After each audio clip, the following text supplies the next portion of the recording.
Bienvenue dans le Feel Better Podcast. Je m'appelle Colline et mon but est de créer une communauté au sein de laquelle on prône l'amour de soi et l'épanouissement personnel. Dans ce podcast, on parlera d'émotions, de relations et d'introspection.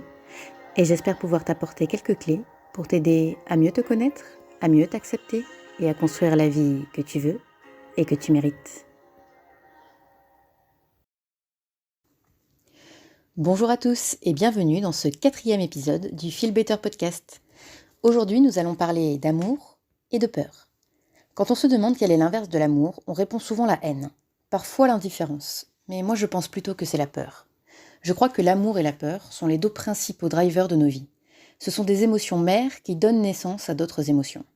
Et je crois qu'on peut choisir de vivre sa vie en suivant sa peur ou en suivant la voie de l'amour.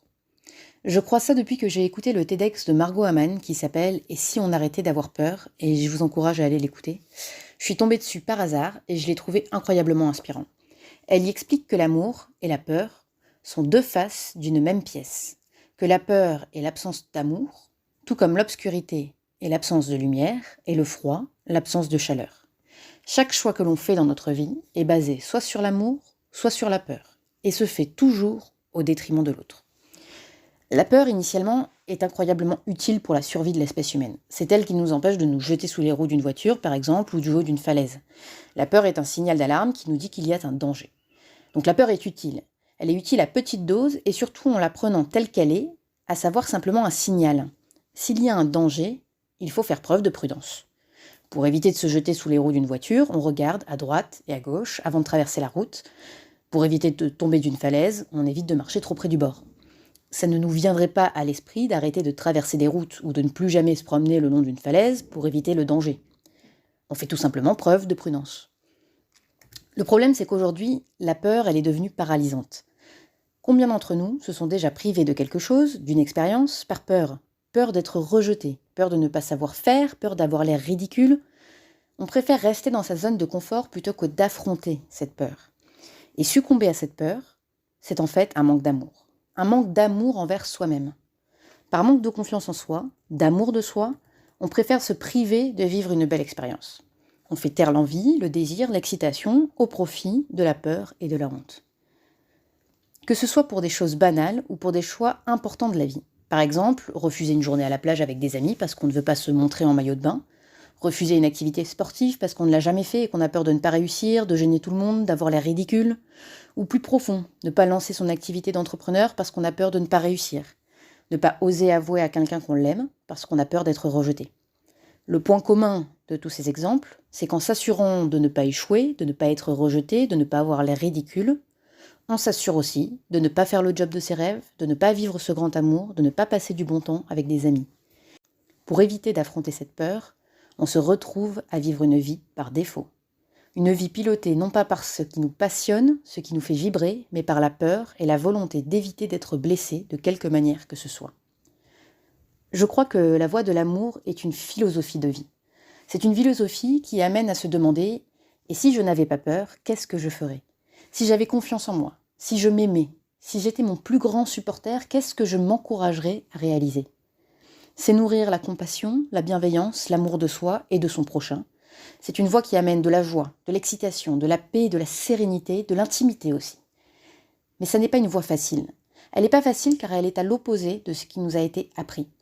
L'amour, la bienveillance sont devenus suspects dans le monde d'aujourd'hui. On ne connaît plus ses voisins. Si vous vous baladez à Paris, quelqu'un qui vous sourit dans la rue a l'air suspect. Quelqu'un qui vous propose de l'aide, encore plus. On se méfie les uns des autres et c'est pas étonnant quand on voit la quantité de nouvelles anxiogènes et de faits divers macabres qui nous sont servis tous les jours. Notre société se nourrit de nos peurs. Des compagnies se font de l'argent en alimentant nos peurs. Face à nos peurs de vieillir, de ne pas être assez jolie, on a des pilules pour mincir, des crèmes de nuit anti-rides, des régimes en tout genre. Face à la peur d'être agressé ou volé, les armes, les alarmes. Et face à notre envie de ne plus ressentir cette peur ou cette anxiété chronique, l'alcool, les cigarettes, les médicaments. À chaque peur, son marché. Notre société est nourrie par la peur. Notre société me fait peur. Et ça n'est pas dans ce genre de monde que j'ai envie d'évoluer. Mais ça n'est pas une fatalité. La peur est contagieuse, mais l'amour aussi. Avez-vous déjà essayé de sourire à un enfant ? En général, il vous le rend au centuple. D'ailleurs, un enfant, il n'est pas naturellement méfiant. Un enfant, il fait confiance, il découvre tout avec 1000 questions et une soif d'apprendre. La méfiance, la peur se forgent avec l'âge, avec les expériences, avec l'éducation. Mais nous sommes des êtres faits pour aimer. Nous trouvons notre bonheur, notre complétude dans l'amour, dans les liens que nous tissons avec les gens. La peur nous amène à la colère, à la haine, à la honte. Elle nous amène à anesthésier nos émotions et à nous priver de ressentir pleinement tout sentiment de joie et de bonheur intense. Nous avons appris la peur comme une seconde nature, mais elle n'est pas notre état d'origine, et nous devons la combattre. Le fait est que vous êtes plus fort que vous ne le pensez. Vous pouvez affronter le rejet, l'échec, le ridicule. À chaque épreuve que vous osez traverser, vous pouvez faire le choix de vous relever, d'apprendre de votre expérience et d'ajuster le tir. Oser, quelle que soit l'issue de ce choix, vous permettra de grandir, d'évoluer, de vous relever plus fort. Oser combattre la peur, c'est choisir l'amour, c'est se choisir. C'est un acte conscient qui vous permettra de prendre les rênes de votre vie. C'est un acte de foi envers vous-même. C'est parier que vous pouvez réussir et vous donner les moyens de le faire. Choisir la voie de l'amour, c'est oser ouvrir son cœur, oser être soi, oser se montrer tel que l'on est face au monde et ne pas craindre les remarques, les critiques, les représailles, parce qu'on sait intimement qu'on a fait les choix qu'on a faits par amour. Je crois qu'on ne peut pas faire de mauvais choix si nos choix sont motivés par un sentiment d'amour, que ce soit d'amour de soi ou d'amour de son prochain. Et quand je dis ça, je parle bien d'amour avec un grand A, d'amour inconditionnel qui apporte paix et bienveillance. Quand on dit par exemple que des gens tuent par amour, je pense que ça n'est pas vrai. Les gens tuent par obsession, par peur de perdre le contrôle, par haine. On ne tue pas par amour. Quand on aime, sincèrement, inconditionnellement, on ne souhaite que le meilleur. Faire le choix de l'amour, quotidiennement, n'est pas confortable. Car faire le choix de l'amour, c'est faire le choix d'affronter ses peurs, jour après jour. C'est comprendre que pour son propre bien, il faut savoir sortir de sa zone de confort et partir explorer le monde. Il faut être un peu aventurier finalement. Il faut explorer qui l'on est, ce que l'on veut, ce que l'on ne veut pas. Il faut oser. Et faire le choix de l'amour ne veut pas dire ne plus jamais ressentir de peur. Car c'est un choix qu'il faut renouveler constamment, à chaque seconde de notre vie.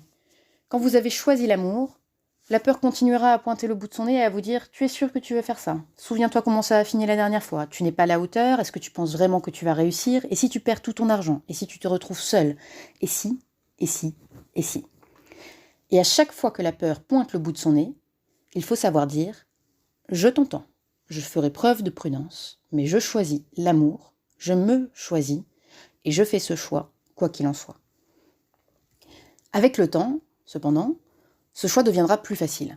Plus vous choisirez l'amour, et plus vous verrez les effets bénéfiques que l'amour apporte dans votre vie.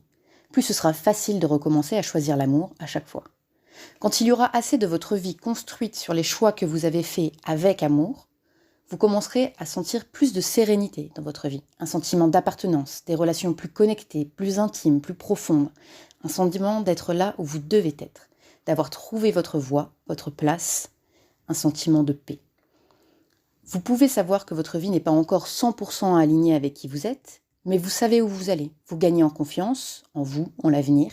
Vous savez qu'en continuant d'explorer, d'expérimenter, de sortir de votre zone de confort, vous allez continuer à découvrir des petits bouts de vous. Vous allez continuer à vous entourer de gens qui vous inspirent, qui vous respectent, avec qui vous avez une belle connexion. Vous allez continuer à construire la vie qui vous ressemble et que vous méritez. Dès lors, le choix de l'amour deviendra de plus en plus évident, de plus en plus automatique. La peur reprendra sa juste place, celle du signal qui permet d'aborder les choses avec prudence. Et c'est une libération, ne plus vivre avec cette anxiété constante, avoir cette foi en l'avenir, en soi, et c'est accessible à tous. Vous n'êtes pas condamné à porter votre anxiété avec vous jusqu'à votre dernier souffle. Vous n'êtes pas condamné à faire des choix alimentés par la peur.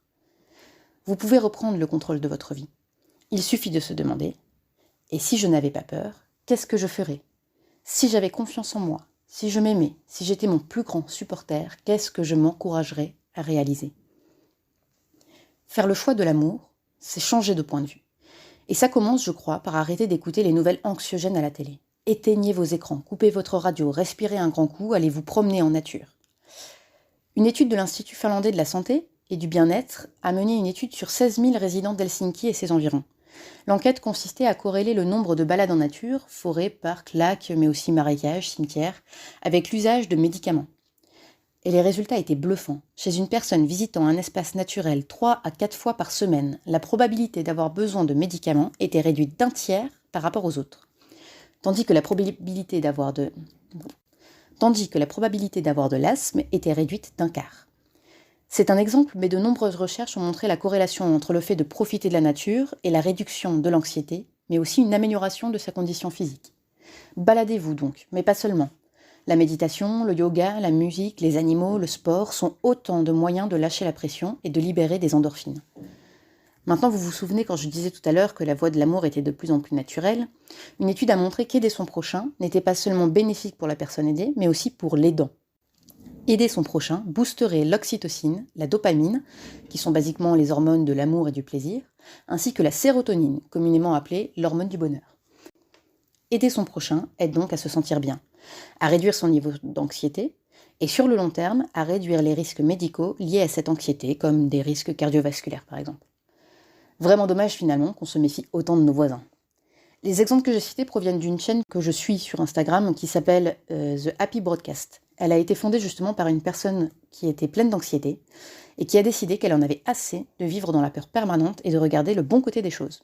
Elle a commencé à rassembler plein d'informations positives à travers le monde et elle les partage sur sa chaîne pour rappeler aux gens qu'il se passe aussi plein de belles choses.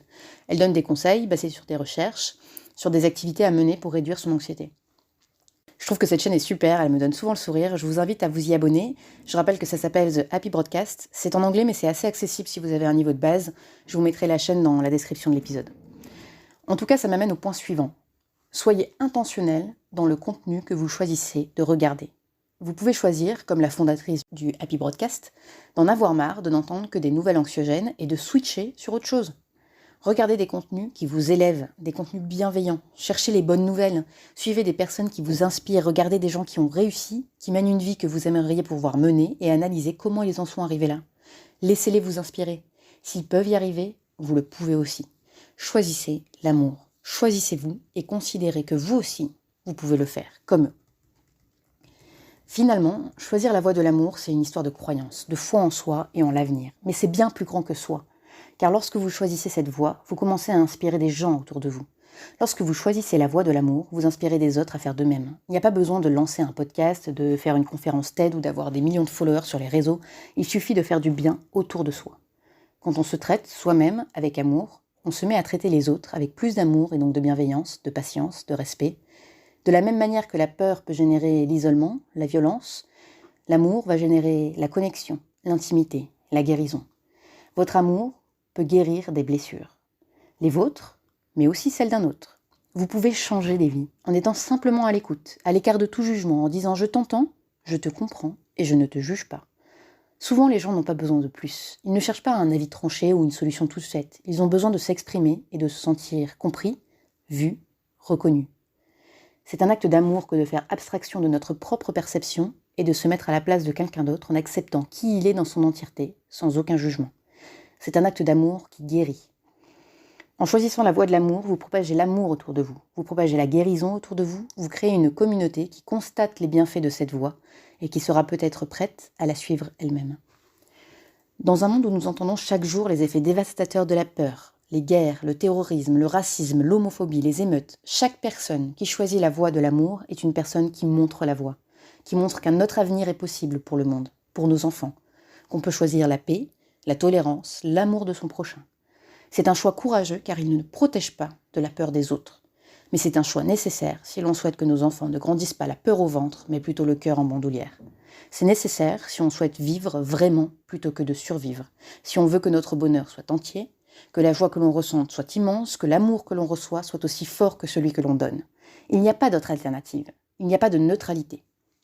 Il paraît que le cerveau prend environ 35 000 décisions par jour. De la plus simple, comme est-ce que je vais prendre un café en me levant, comment je vais m'habiller, est-ce que je vais prendre une douche le matin ou le soir, à la plus complexe, est-ce que je vais démissionner, est-ce que je vais faire ma demande en mariage, est-ce que je vais m'expatrier. Chacune de ces 35 000 décisions est basée à chaque fois, soit sur la peur, soit sur l'amour. Chacune d'entre elles, sans exception. Et ne pas faire de choix n'est pas une marque de neutralité. C'est un choix à part entière, celui de ne pas prendre le contrôle sur une situation. Et ça, c'est un choix drivé par la peur. C'est une bonne nouvelle, parce que ça veut dire que vous avez 35 000 occasions par jour de choisir la voie de l'amour. 35 000 occasions de faire ce qui est bon pour vous, intimement. Ce qui est bon pour vous n'est pas forcément ce qui est bon pour votre voisin. Et vous pouvez commencer petit. Portez cette robe, par exemple, que vous adorez, mais que vous n'osez pas mettre parce que vous pensez que vous devriez perdre quelques kilos.